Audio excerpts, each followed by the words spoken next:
There we go. You want to introduce yourself? Yes, my name is Brittany, maiden name Bradshaw, but I married a Begay. So in that way I get to claim Navajo heritage through my husband and children. But I actually am fluent in German, and I worked as a German research manager for Ancestry ProGenealogists, and I've been there for 6 years. And then because I belong to the Osage Nation of Oklahoma, quite often they'll let me do native research because there's nobody else remotely native in the office. And so, but my dad was born on the Osage Reservation in 1947, so we do have that as well. And then my husband graduated Window Rock High School in 1987, and we have adopted 2 sons. One is a Navajo tribe member, and the other one is Colorado River tribe. So awesome. So, see, you have a book here. Yeah. You want to tell us about the blossoming? The blossoming is about my husband's family. He is the grandson of Kenneth Tutchin, who was married to Alma Lane, and they lived outside of Page, Arizona. And I'm trying to see what chapter. Okay, chapter 12 is my husband's parents, Ralph Sosip Begay and Priscilla Tutchin. And so there's a picture of us in there, and I'm in there. So that's also how I claim my membership in the tribe, is by the blossoming. But yeah, Dad and Mom met up at BYU in Provo in the 70s and married there. So You said you were doing a project on your husband's genealogy. What can you tell us about that? Well, my father-in-law, Ralph Sosip Begay, is the son of Stephen Sosip Begay, and their grandfather was Hustine Sosip Begay, and that's kind of where the Begay started, or Beyet. I know I'm not saying it right, but Ralph has a lot of oral history that we've never heard. His father died when he was 6 years old. So just to get him comfortable with the idea, when all the grandkids were here, I had him stand up and take 30 minutes and tell us some stories, and nobody had ever heard any of them about his childhood. So I hurried and took notes, and I typed it up, and it's only 2 pages, but it talks about how he got his name, what his dad did for a living, and all of their relatives. And so it helps give you an idea of their location on the reservation, which was Lukachikai area and Chinle area. And so a lot of the relatives still live out there. Ralph and Percy, my in-laws, still live in Lukachikai. Nice. Yeah. You guys get to go out there much? Or? Yeah, we haven't during COVID. Yeah. But we went down to Chinle for the basketball tournament. We love to watch that native ball. It's pretty exciting. It is a big deal. Yeah. Their basketball arena rivals some of the colleges. It's so fun, and I'm the only Bilagana there in the whole place, and so when people see me, I stand out like a sore thumb. So when I was dating my wife, I took her to Gallup. We went and watched the movie at one of the theaters. She was the only white person in there. Same thing. She stuck out like a sore thumb. She thought it was awesome. I just laughed. Well, we're not used to it. When you grow up, I grew up in Boise, Idaho area, and then living in Utah. Yeah. We're not the minority, so it is fun to go down there. And then, of course, my boys get excited when they realize that half the tribe has a surname of Begay. Yeah. They think we're all related. So it's fun for the boys. Noah is half Navajo, and so he's got black hair and dark eyes. And then my other little boy from Colorado River is a quarter. And their people came from Loup. So they're related to Loup Indians. Yeah. With your husband's genealogy, how has that work gone? Because doing native genealogy, like most places, you hit the wall pretty quick. Yeah, so there's nothing earlier than, I think, the Long Walk. That was in 1864, so you can't go back earlier than that. And so, after that, you have to rely a lot on oral history. Mm-hmm. And because my husband's grandfather, Kenneth Tutchin, was a medicine man, they do have a lot of oral history, and they can get back almost to the time that the Spaniards Mm-hmm. came, but that's by passing down the names. Otherwise, nothing's written down. Yeah. Mm-hmm. And so then what you have to do is go to these censuses. The earliest census in Navajo country was 1929. Yeah. So, that's a huge gap between Long Walk and 1929, but most people have a story of the great-grandparent who was either a child on the Long Walk. Those are all stories that are really important to write them down because they're becoming lost as our elders pass away. Yeah. When I was doing my genealogy, majority of my Navajo Mountain ancestors we never went, and very proud of it. Yeah. But doing the research, I found out, about half of them went, the other half didn't. Interesting. And so one of the things I tease people about, things you should never talk about with people: politics, religion, and genealogy. Yeah. Because it always brings up those skeletons in the closets and everything, and people get pretty defensive. They do, but they may not know the whole truth, and that's the fun of fleshing out the stories. Yeah. So when somebody hires me as a researcher for Ancestry, I first ask if they have oral history in their family, because that's the number one clue that they are Native American, because those stories get passed down. They were passed down to me by my grandfather, Jack Bradshaw. He was an Osage Indian, and he used to sit for hours and tell me about the reservation and their life there, and those are really important, but they're becoming lost. I know that there is the Doris Duke Oral History Project at the U. Yep. I think there's several others, aren't there?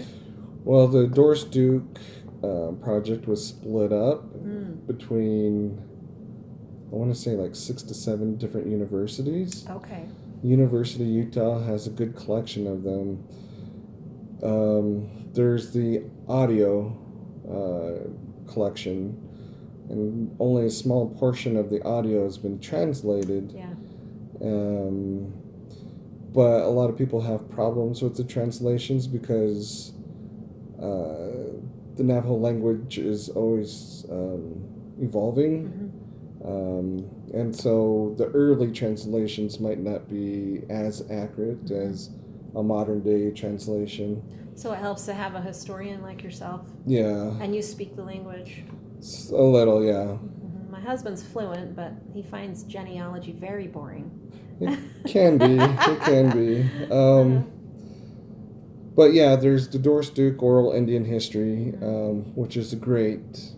And part of that's online too. Okay. Even some of the audio is online, which is good. Yeah. But there's other oral history documents out there besides the Doris Duke. University of New Mexico has a good collection of oral histories. There's the Cedar. There's a museum in What's it called? Blanding with the university. Cedars, Edge of the Cedars? Edge of the Cedars, yes. The museum there has a collection of Navajo oral histories too. Oh, really? I'd like that. Some of that mirrors the Doris Duke, but they have some of their own too. And then Blanding also has the newspaper, the Blue Mountain Journal or Blue Mountain something. And they have a good collection of old interviews with people on a wide variety of things. Yeah, but the best thing you can do, I think, is to get a DNA test for your elderly people in your family, uncles, aunts, grandparents, and also record them. Visual recording is the best, but even an audio is good. And then take notes and prepare something to pass down, because it's going to get it's all getting lost. And that's one of the neat things about cell phones, because you have video and audio right there in your hands. Easy. No excuse not to do it. Yeah. So yeah, we do that. I try to figure out if somebody has a family history in that, or if they have any language skills. And then quite often, Navajo members of Navajo Nation usually know their clan and things like that. My Osages were mixed blood, so they don't have clans in Osage that way. But also you want to know a naming tradition, because quite often when you're doing genealogy, you'll have the Native American name and the English name, or a nickname. So there could be 3 to 4 names, but it's the same person. Yeah. Which you see that with Navajos a lot. Yeah. You might have the intermediate family. You might have cousins and aunts and uncles might call you a different name. Yeah, exactly. Friends might call you a different name. The trader might give you an English name, or the church or school might give you an English name. And then for those that were close to the Spaniards, they might have a Spanish name on top of that. And then if they had any significant events, that would change their names too. So I use one of my relatives, my third great grandfather, who in Tuba City ended up killing a prominent Mormon ecclesiastical leader named Lot Smith. Oh my. And after he killed him in self-defense, because Lot Smith was shooting at his brother's wife and daughters, they ended up calling him White Man Killer. And I teased my wife, because when we had our son, I said, "Do you mind if I call our son a family name?" She goes, "Sure, I love it." I'm like, "Great." And she's just like, "Oh wait, it's you. What is it?" Yeah. I'm like, "It's not that important. I don't want to tell you." She finally got me to tell her, and I said, "Well, it's a White Man Killer." And she goes, "Nope, I'm not going to do it." Not that one, huh? Yep. I said, "Well, there's a Wilma White Man Killer." Yeah. But she goes, "No, we can't call him that." Not good for his driver's license. Yeah. Yeah, another thing we do at Ancestry is we do the DNA. And I know there's differing opinions on whether you should do the DNA or not, and that's a personal decision. Yeah. My husband wanted to do it, and we wanted to see if there was any maybe Spanish that showed up, and it didn't. So my husband's DNA shows 100% Native American. They do change the algorithm at Ancestry about every 6 months. So the more Native DNA that they've received, they've been able to split the map here. I don't know if you can see that.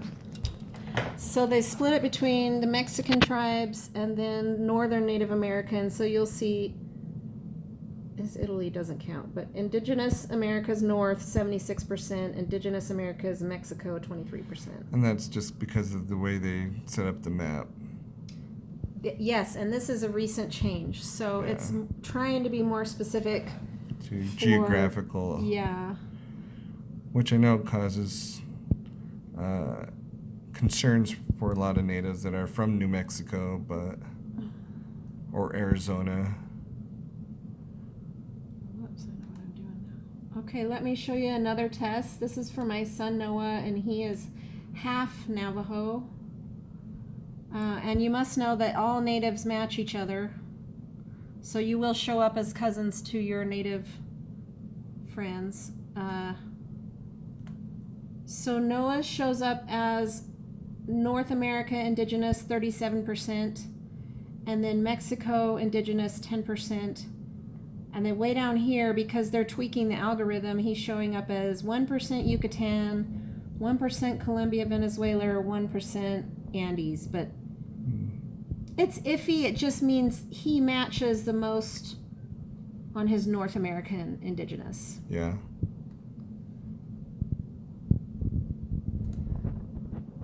I can show you my sister-in-law. She's from El Salvador.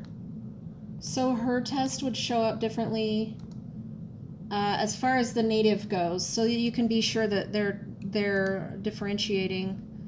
So she was born in San Salvador, and you see that she has Spain as her first 35%. Then she goes to Indigenous America's Central, 25%.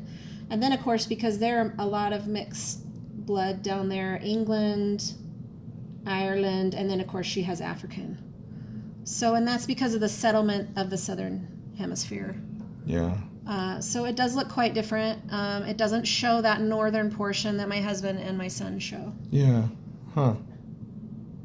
So it's kind of interesting for you to get in there and see. For example, my stepson's clan is Nakai Dine'e. Mm-hmm. So we were curious if any Nakai would show up, and it did not. So this really doesn't show anything past 200 to 250 years back. Yeah. Interesting. Which was, yeah, for those that don't know, Nakai, I mean, is in reference to Mexican or Spaniard. Mm-hmm. But yeah, what do you do when you don't have Mexican or Spaniard in your family line? Because we ran into the same issue with my maternal grandmother. Okay. When I did my ancestry, I thought I'd find Spanish or Mexican. Right. But we didn't find any. Right. So what do you do when grandma's telling you one thing and DNA and science is telling you another? Mm-hmm. We've also been, throughout our research, we get a lot of people that call from New Mexico that have Hispanic surnames that want us to figure out what tribe they belong to, because they do show up to 50% Native American. So we've figured out through the years that there is a different group of people that lived in New Mexico called Genizaros. Yes. And the Genizaros were detribalized natives. So if you have a Hispanic surname and your DNA shows Native American, you should probably look into the fact that you may be a Genizaro and that they basically lost all their tribal identity. So we can't trace any of them even back into the 1600s and specifically locate a tribe. It's very difficult. Yep. And that's why you got to rely on oral history. Yes. Oral history and the band and naming, and then also their location, geographical.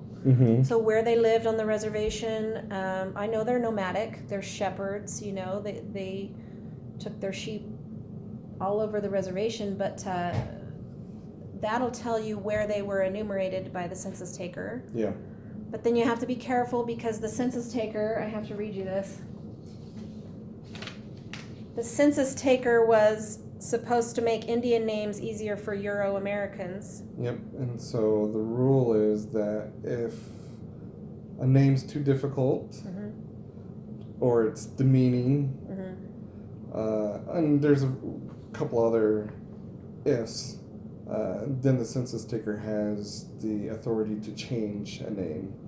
Well, yeah, if they couldn't understand. And so that's what happened with us, okay. Which is Sisietni Yaja Biyet was the name of the man they're interviewing.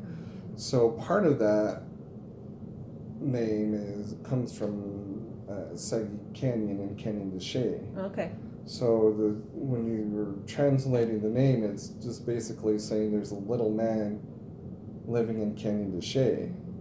So that's too hard to say for the census taker, and it's too long. Right. But there's small, and there's a man living in Canyon de Chelly, so Canyon, and so we have Smallcanyon. Yes, and my father-in-law has aunts and uncles who were full siblings, and on the census they have different surnames. Yeah. So you must always watch for that when you're doing native. Yeah. You have to compare the oral history with what you find on the census, and usually their ages are a couple years off, but that's probably the person if the siblings are all there. So you use both of them to do the research. Yeah. I always tell people when they're using the census, the Indian census records, that it's better to view the actual film Because Yes. at the beginning of the film are some of the rules and stipulations and the maps that help dictate how the censuses are being Right. used and whatnot. So, Yeah, I got a hold of my, I've got one of my Osage Nation censuses, and I have a hard copy so that I can grab it anytime. But it's all online on Ancestry.com. You can get a 2-week free membership. And then also FamilySearch.org is free. yeah. And all you have to do is go to the catalog and punch in the word Navajo, and all sorts of stuff comes up. I did the main page for the Navajo. Did you? On the wiki? For the Family Search. Cool. Yep. Yeah, awesome. But a lot of people kept on changing things, and I got tired of having to fix it. There are some conspiracy ideas about Navajos and other tribes, and I'm just like, what's going on here? But, yeah. Yeah, and I mean, if there's any other records, I would look for boarding school records. So anything from the 50s up hasn't really come out, but we do have Carlisle Indian School, and then a lot of the Oklahoma schools, and they're all online. So I've pulled a lot of that information, and it gives you details that you wouldn't get just in a census. It tells you kind of what their behavior is. Like one of my great uncles was wetting the bed at Carlisle Indian School, and they took notes, and I mean that's common for a little boy, or they ran away from school. That was also very common. Yeah. So I think the more, and then you take the oral and the written history, and you put everything together, and the DNA, and you get a broader idea of what your ancestors' lives were like. Yeah. And then you could start throwing in bigger issues. 1924, citizenship for natives, and voting for natives in Utah or New Mexico or Arizona. Yeah. How do you have a family tree for your husband? Yeah, I've been working on it. So I have a Begay family tree that's got a lot of the Begays, and then of course I've combined my maternal side is German, so then we have that whole side. I haven't made it into one big tree, because you can make portions of your tree the part that you're working on, for example. So I kind of have a work in progress, and I did have to sit my father-in-law down and have him spell the name for me as I typed it in, because there's no record anywhere of his aunts and uncles. Yeah. And so he said, I think they died, let's see, how old was I? They died about 1955. And so you can put that in the tree. You can put ABT, so about 1955, and then that leaves them in there for future reference. Maybe somebody knows actually the date of their death. Yeah. And you can go back in and change it. But I had to sit him down, and he didn't want to, because he knows it all. Yeah. But it's difficult to put it down on paper, and better yet the computer, but I've got it all now. Yeah. So it's in there. I've also learned that the Navajo genealogy becomes more difficult with the clans because everyone becomes brother and sister.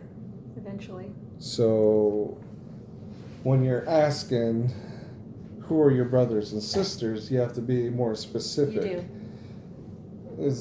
Who are your brothers and sisters with this mom and dad blood-wise, Right. You can't just be general and say, who are your brothers and sisters? Because then they'll start naming everybody that they consider brother and sister. That grew up in the same household. Yeah.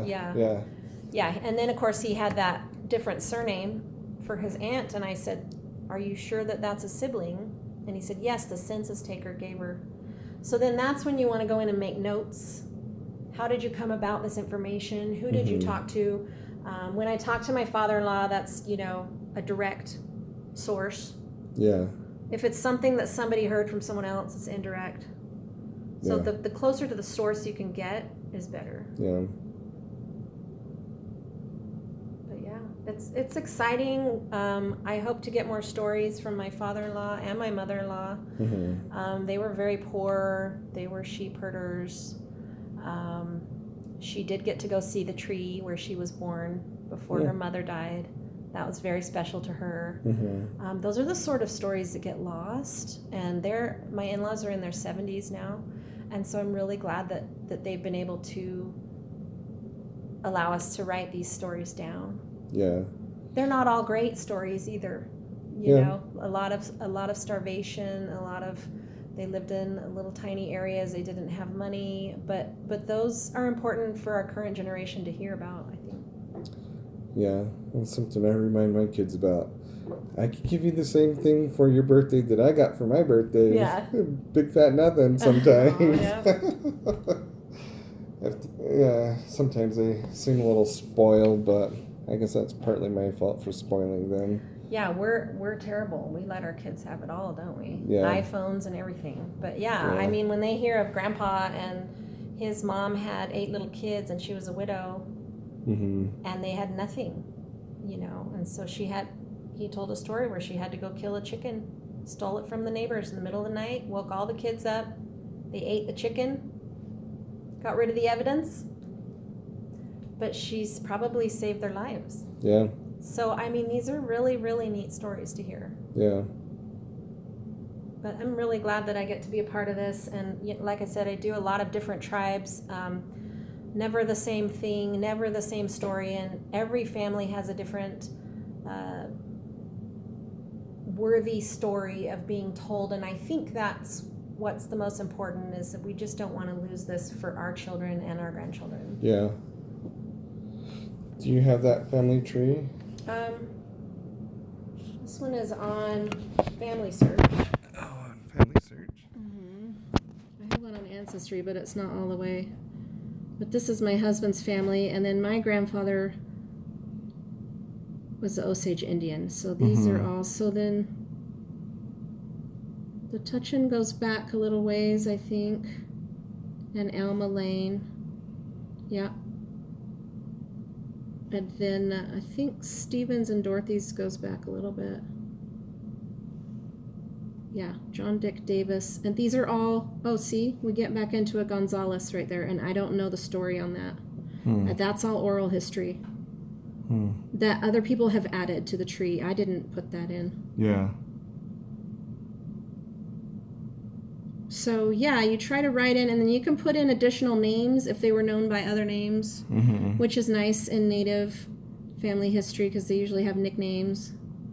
And then my tree goes back in the Osage tribe to the French Osages, and their surname was Mojon, and he was a tribal interpreter.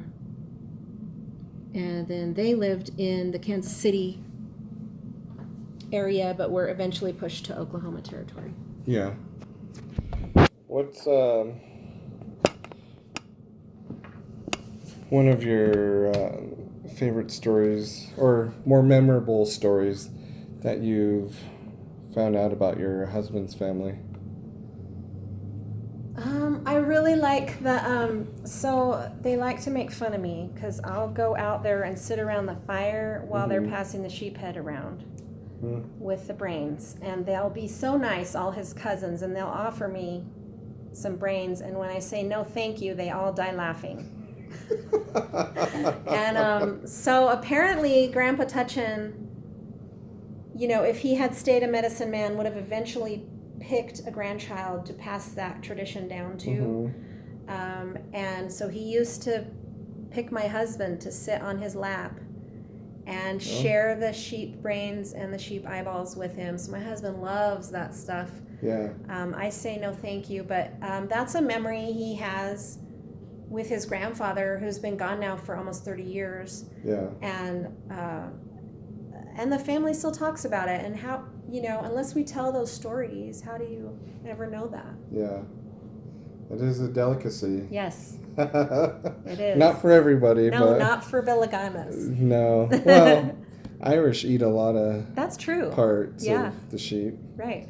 Yeah. Cool. Yeah. Well, I want to thank you for spending some time with me. And no problem. For doing this for the Onward Project. And yeah. Is there anything else you wanted to share before we leave? I'd just say ask as many questions as you can to your relatives, and even if you get some of it wrong, don't worry. At least you've got it in the computer, so it can't be lost. Yeah. So yeah, that's it. Awesome. Yeah. Well, thank you very Thank you. much.